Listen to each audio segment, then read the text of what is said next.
Welcome back, everyone. Grateful that you're tuning in again on another episode of the Two Promises podcast.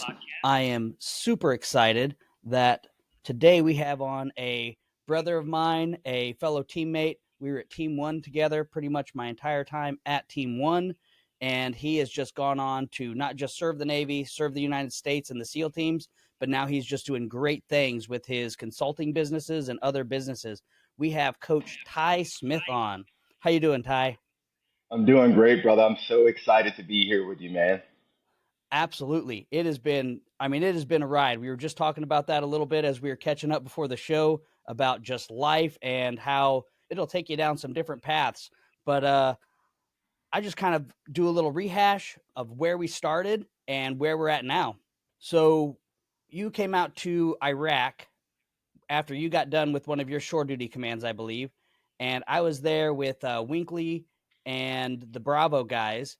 And I met them kind of midstream because I was just finishing up the medical course. So I joined them about a month into deployment, and I think you were right in that same time frame as well. And then we went to different platoons at Team One, did different things, and then I got asked to go fill a medical shortfall with Team Three, and we ran into each other again in Afghanistan whenever you were coming out there as your platoon chief. Yeah, absolutely. And now that you mention it, now I remember. So I think that first deployment where you and I linked up, I think wasn't that the deployment in Al Assad, Iraq? Yes, So yeah, you were out there with Wink and Tisdall, yes, right? yep, Yeah. yep. And so that deployment is actually where I met Senior Chief Retired Joey Brackett, who is one of my best friends in the whole world to this Awesome. day. And Joey would go on to be my platoon LPO when I was a platoon chief back at one. Okay, excellent. And so then that would have been that Afghanistan deployment or a different one. Well, I'm trying to remember, dude. Like, bro, we've been hit across the head like way too many times. I have a hard time. So was that the Al Assad Iraq deployment in 2009, right after we left Buds, when I was an instructor and you were going through training? Or was that fast forward a few years and it was when I was a platoon chief at one and I relieved Wink and Hartley in Afghanistan and Baraki Barak? Which one was it? So we crossed path on both of those. When That's what was I Brackett thought. your Yeah. LPO? Was that in Afghanistan or That was in because I lost Afghanistan. touch with him? Okay, cool. Yeah, I lost I touch with see. him. Yeah. Yeah. So when I got out to Al Assad with Wink and Tisdall and all of those guys, Brackett was in that platoon too, but he was the LPO at the time. And Okay. I was just leaving Buzz after that 2.5 year tour as an instructor. And Yep. then I went to one and they immediately threw me in that platoon. They were already gone. So they forward deployed me out there. I went to Ramadi, hung out in Ramadi with Jason Tushin for a couple of months. Because remember, I was just coming off of, I had been sick for almost 2 years when I was a buds instructor. In fact, I don't know if you remember some of that time you were there. Like I was super skinny, because they it come to find out that I had hyperthyroid disease and it was killing me. And fortunately, I recovered.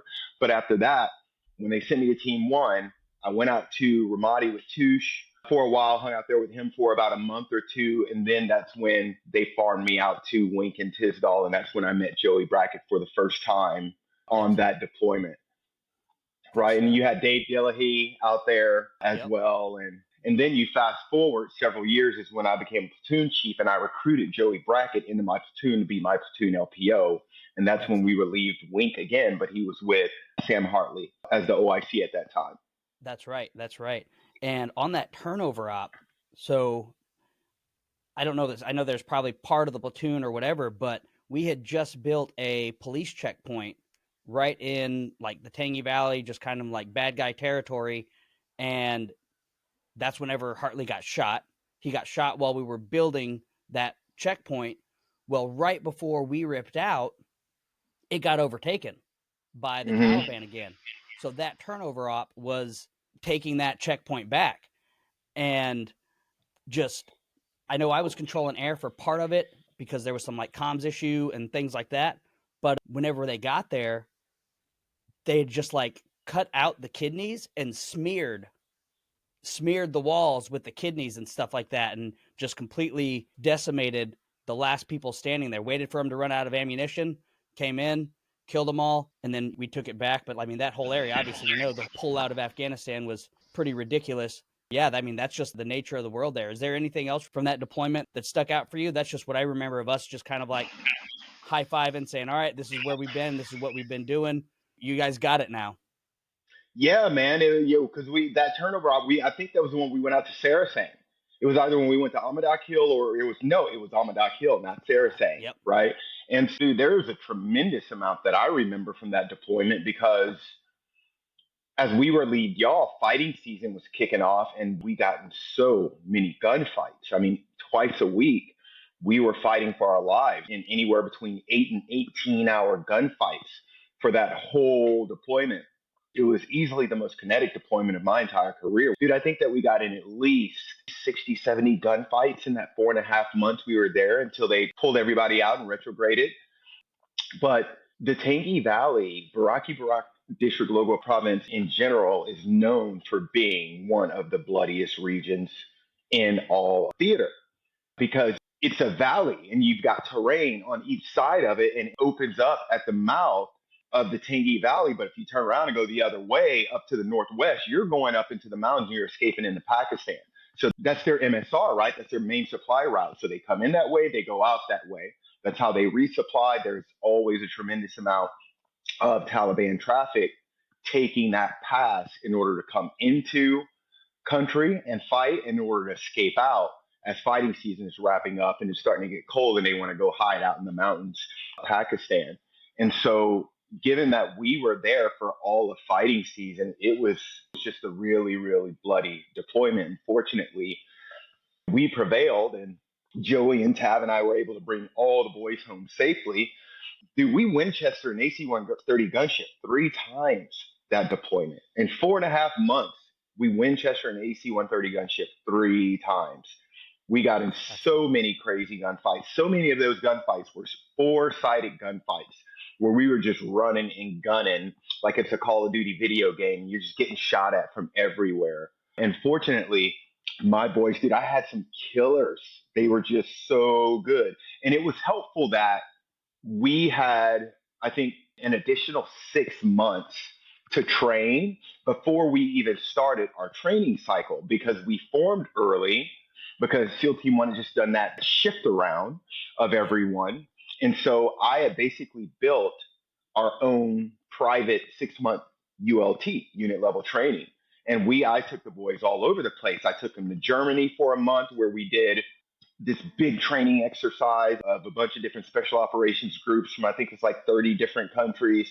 I took them down to Nellis Air Force Base in Las Vegas twice for a combined 30 days of our own training. We were all over the place getting after it. So by the time we started ULT, man, we were singing. And that was really helpful because when we got out to that deployment, and I told the guys before we were heading out there, hey, like, this is serious. You know, I was reading every one of Wink and Hartley's intelligence reports that they were passing down to me. Wink was passing me those reports every day, pretty much. And I was reading them every day for months on out before we went out there. And so I spent a bunch of time preparing my guys for what they were about to get into, especially considering most of my boys were brand new guys.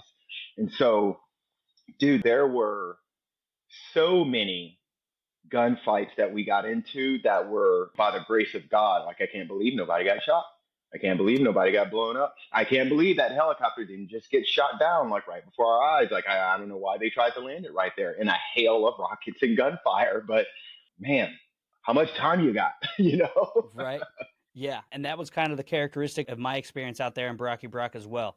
And just for a little bit of flavor, I've been actually kind of going through some of this stuff with some of my writing, and that's the same valley that Extortion 17 was shot down in. So, In fact, the reason why I was selected to lead that platoon was because I was on that deployment with Gold. I was at 2 troop when 1 troop was shot down on Extortion 17. And I will never forget that night. I was laying in my hooch and I was watching some stupid show on TV. Because you know the deal, like we sleep all day and then we get up when the sun starts going down, right? Because we hunt all night. And we were on an off night because two troop was going out. And we would QRF for one another. If they went out, we were their quick reactionary force. If we went out, they were our quick reactionary force. And so we were all awake and just kind of doing our thing, and dudes were hanging out because we knew that two troop was going out, and they were working out of Fob Shank. We were working out J-Bag, right?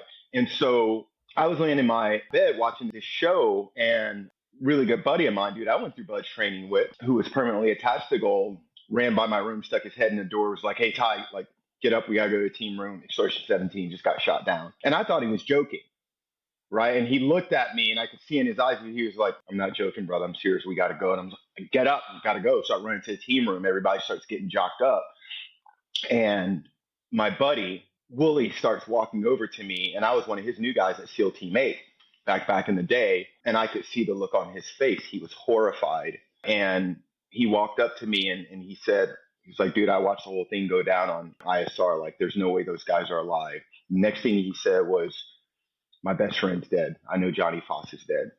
And, he just put his head down and started walking up into the team room. And as we're getting kitted up, CMC, the FAMS chief, walks in. He goes, "Everybody stand down. This is what happened. Like, we're pretty sure all of the boys are dead. There's no way I'm sending you guys out there to pull your own brothers out of that helo." And we wouldn't have been able to do it immediately anyway, because that thing was burning for like a week after it went down, and those guys' charges, their frag grenades, everything was just going off for like a week while that bird was burning. And so they ended up sending a platoon of Rangers out there, and they set up a cordon, and they slug it out for like 5 days while that thing was burning. Taliban was trying to get to it to see what they could get. And the Rangers were just whipping the ever-loving crap out of them, like Rangers do best. Yep. And then eventually they were able to get everything out of there. And we went over to Shank and hung out at Shank for a couple of weeks while we were basically inventorying the guys' stuff and recovering weapons and equipment that had been pulled from the crash site so that we could inventory and send things back, send guys, families back their personal items that were still out there in theater with us. That was pretty crazy. And so when you fast forward, I actually made chief on that deployment when I was augmenting Gold, because I was still permanently attached to SEAL Team 1. I was just augmenting. And when I got back from that deployment is when Chris Good said to me, "Hey, man, I think you're ready for a platoon, right? I know that you just came back from the augment, so you're very familiar with the Tangi Valley because you're out there with Gold. You probably want to go back to Afghanistan. So the platoon I'm giving you is likely the platoon that we're going to choose to go to Afghanistan." I didn't know at the time that we were going to go back to Baraki Barak, or, the J-Bad area, the Baraki Barak area. But that's when he selected me to take that platoon and take him back to Afghanistan. And a few months after that is when we realized, oh, we're going back. I'm going back to the Tangi Valley. And that day, every day, my boys probably got tired of hearing it. And I was just hammering them like, "You guys don't understand. This is serious. The place we're going, we are going to get in fights. There's no ifs, ands, or buts about it, right? We're really lucky. We got chose to be the A team and go exactly to where the fighting is. There is going to be a lot of fighting, because even when I was out there with Gold before Extortion got shot down, we got into a bunch of gunfights, like really crazy gunfights. And so I knew what we were getting into. And again, by the grace of God, I was able to get my boys there. We did a fantastic job, and then we got out of there. But while we were there, I thought that we were going to witness another helicopter crash as a result of an operation we were running with the ODA, which maybe I'll save that story for later or for another time. But yeah, man, that was a crazy valley, bro. It really was. It really was. I mean, when we were building that checkpoint, that's the closest I've ever come to being shot. And it was like a few times, but no joke, I felt the round pass by my head. That is how close it was. I felt the wave coming off of that bullet going right by my head, and then it was just pocking all around my feet. But all our training kicked in. We went right into IMTs. We got out. Like, we were just, me and my shooting buddy were pretty exposed there for a while, but he said whenever he hit the deck, he didn't even like go down like into his sights. He, no joke, just face planted in the dirt. And he's like, "I'm so glad I did, because I had my head kicked up," which is not what you're supposed to do in IMTs, but it saved him. Whatever it was, had that instinct told him, "Nope, this is the time I go down." And so he went straight down face into the dirt. And he said he felt that round go like right over the back of his head. And had he been popped up, would have domed him. So yeah, that's a very dangerous area. There's a lot going on there. IMT'd for a bit until our buddies could clean us up. And then we were able to kind of move a little bit faster and get out of that kill zone. But yeah, it's a crazy spot. So, man, thanks for sharing all that. I didn't realize you had that history with Extortion 17. So that's really good stuff to share there, especially, I mean, we're recording this the day after that anniversary, so it's been heavy in my mind. Two of the guys in class with me, Spihar and Groob, they were killed on that. We just did the centennial graduation of our class, and we had a memorial up there for them just to kind of keep their memory alive and let all these new warriors that are joining our ranks to know, hey, man, it's real. This is the real deal. This is what you're getting into. So it's really good to be able to honor their memory. So that's where we kind of lost career contact. I went on, I did a different thing. You did a different thing. So can you catch me up with your career post that Chiefs platoon? Where'd you go? What'd you do? I know you did a lot of great things. Yeah, so after my platoon chief cycle at SEAL Team 1, I took orders down to the Advanced Training Command to be the Senior Enlisted Advisor of Naval Special Warfare SEER School, Search, Evade, Resist, and Escape School. And so, for all the listeners, that is the last block of training that the students go through before they actually get their SEAL Trident and get assigned to a SEAL team. And so, I was down there for about a year and a half before I retired. I got down there and basically focused on finishing my undergraduate studies. And then I immediately hopped into business school at USC. And so I knocked out my graduate studies, built my first company within that last 6 months of my active duty time. And then I retired. I put on senior chief and then I retired as soon as I finished, like literally the week after I finished my MBA at USC, I retired from the Navy and was working for myself. That's freaking awesome. That's great. I'm so stoked to hear that. So what was that first company that you were building? You said you were able to build that while you're doing your transition into retirement. Yeah, so it was called Vigilance Risk Solutions. We were a technology enabled security consultancy. And so our special focus was workplace violence prevention. And so we would build bespoke web-based training courses for companies to teach them how to keep employees safe. We would do their security assessments. We would help them write their policy around risk and responding to bad things that would happen on the campus or with their company. We did that for about 4.5 years, almost 5 years, until COVID started rearing its ugly head, and I realized that it was going to crash that business model. And that's when, long story short, we ended up becoming ComSafe AI, this generative artificial intelligence company. And that was fortunately like still a year or two ahead of the big AI wave starting. We were early on that. I learned a tremendous amount in raising that first company, especially when I fast forward to now and I can look back on how much I learned. Like honestly, I'm like, dude, I didn't know anything back then. Like I was just like, okay, I can team guide this like I team guide everything else. I'll figure it out. Let's go. But when I look back on it, I'm like, yeah, I probably would have did things a little bit differently given what I know now. Yeah, but I mean that's the magic of it sometimes. Sometimes it's just getting in there, getting to work, throwing yourself at it, and you're learning through it, and then you can take that experience and all those lessons learned as if you apply them right, those are those things that you can apply into that next company or to that next mover to help other people, and that really springboards them so they don't have to repeat some of those mistakes. But I mean the magic a lot of times is just getting in there and doing it. Yeah, man. There's a saying in business where people say sometimes the best way to know if you can do business with someone is for y'all to just get together and go out and start trying to do business. And then you figure it out along the way whether it's going to work out or not, right? That's great. That's great. Yeah, that's awesome stuff. So you did ComSafe AI, and now I'm feeling like your major push is in your Hero Consulting, and Yeah. this So is yeah. So Hero Consulting is like this was always supposed to be my capstone, right? So Hero Consulting is an executive coaching company where I focus on men of faith that want to become entrepreneurs. And I teach these men how to build businesses that scale really, really quickly. because of model and because of spiritual alignment. And it had always been my plan to grow ComSafe AI to the point where it got acquired.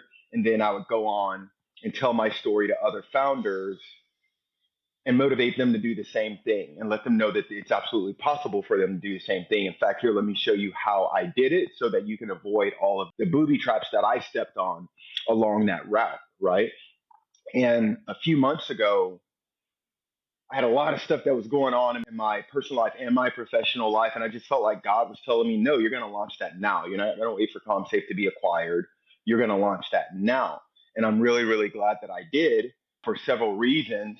But ComSafe AI is right now is tied up in M&A transaction with a private equity company attempting to acquire it. And whether that goes through or not, you know what I mean?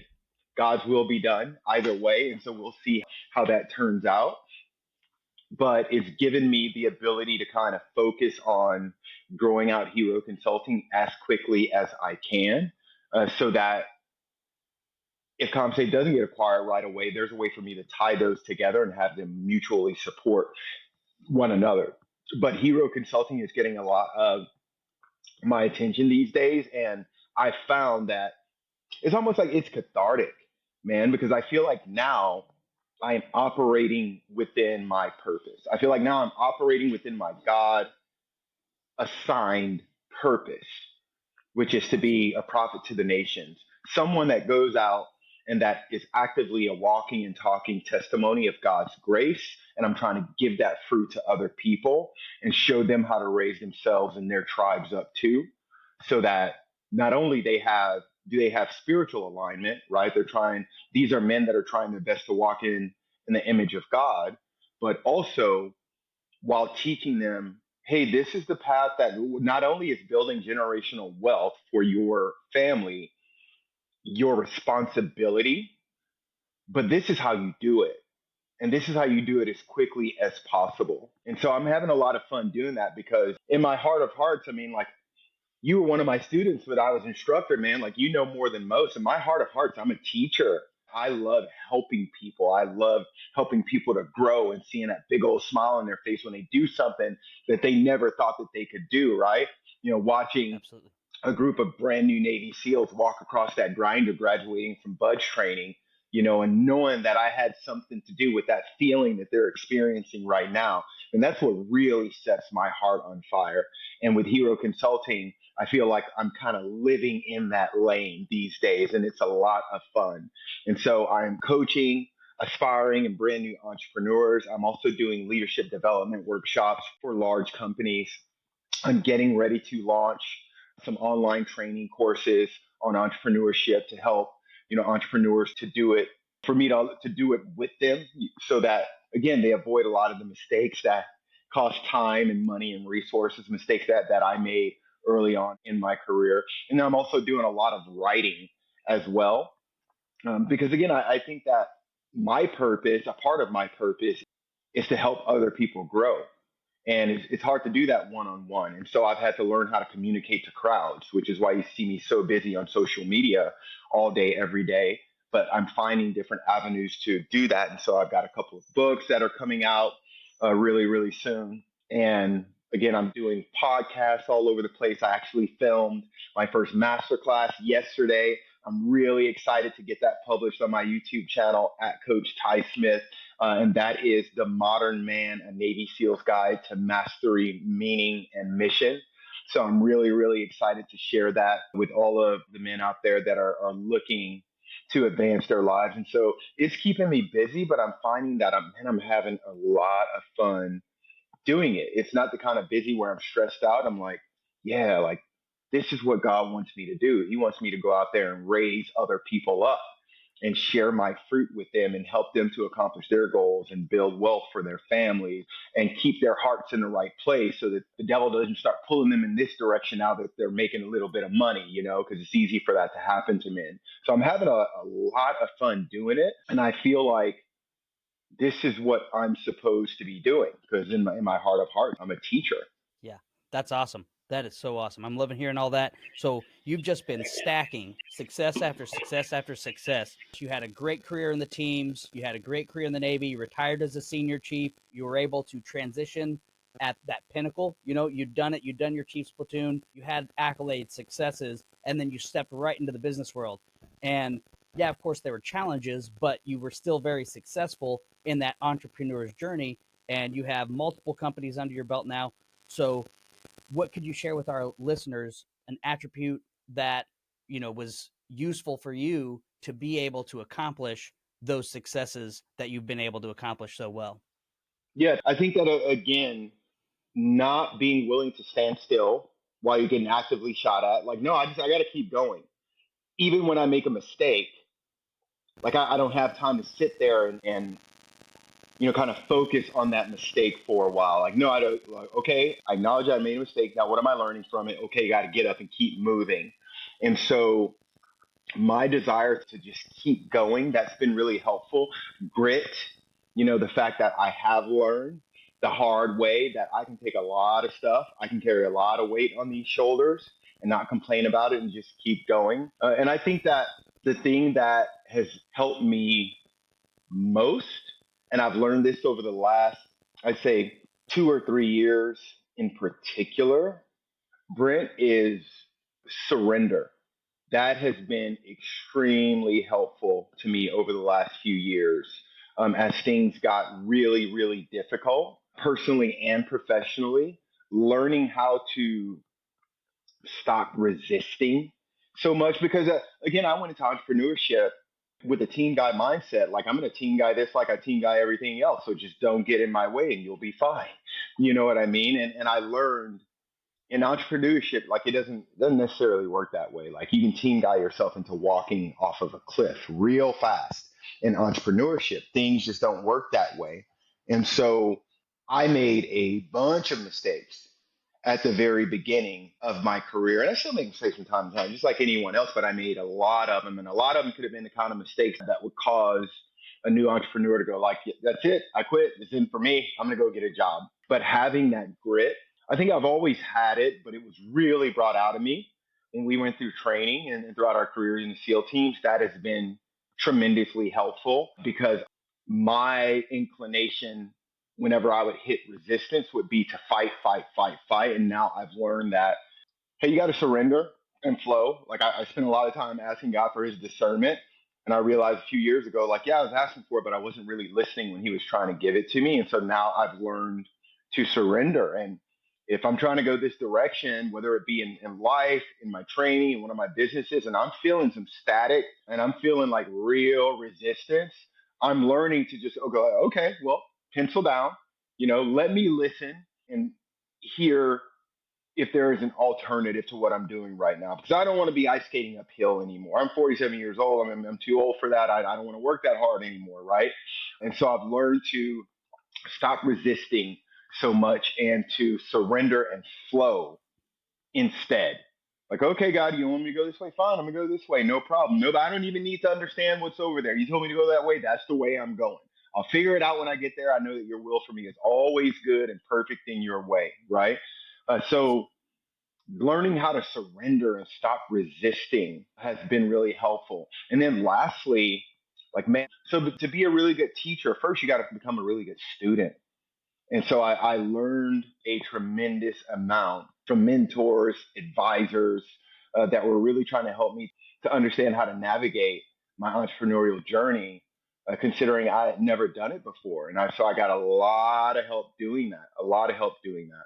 But I found, going back to point number one, that grit has been, at least what I've discovered, is the most important characteristic in all of entrepreneurship, because you're going to get hammered. It's going to be the hardest thing you've ever done. And I'm really, really glad that I have that natural grit that has allowed me to not just face all of the obstacles that I face on this entrepreneurial journey, but be relentless in my pursuit to the point where I'm like, okay, I understand that's an obstacle, but it's not going to stop me. I'm either going to go over it, around it, or through it. And I'm going to keep going. I'm really doubling down on that with my coaching clients and letting them know, like, hey, like, when I was running a SEAL platoon as a chief, A part of my responsibility was to let those boys know exactly the danger they were getting into, what we were getting ready to go do in the Tangi Valley. Now I got to do the same thing for you. This is going to be the hardest thing you have ever done in your life, especially if you do it right. But I promise you that the reward that's going to come out of the other end, it's going to be 10x this pain that you're feeling in the process of building what you're building. So grit is incredibly important. Absolutely, man. I'm so glad that you shared this. This is just really pinging on a lot of the attributes that have been just really stewing. And you mentioned you're working on a book. I'm working on a book as well. And you've just like hit chapter themes like like nobody's business. So, kind of in that vein, success, grit, would you be able to provide an example that you're comfortable sharing for one of these challenges that you went through, and maybe some of the stuff that you were going through, like how you were feeling, what helped you get over to the other side of it? Yeah, so I can remember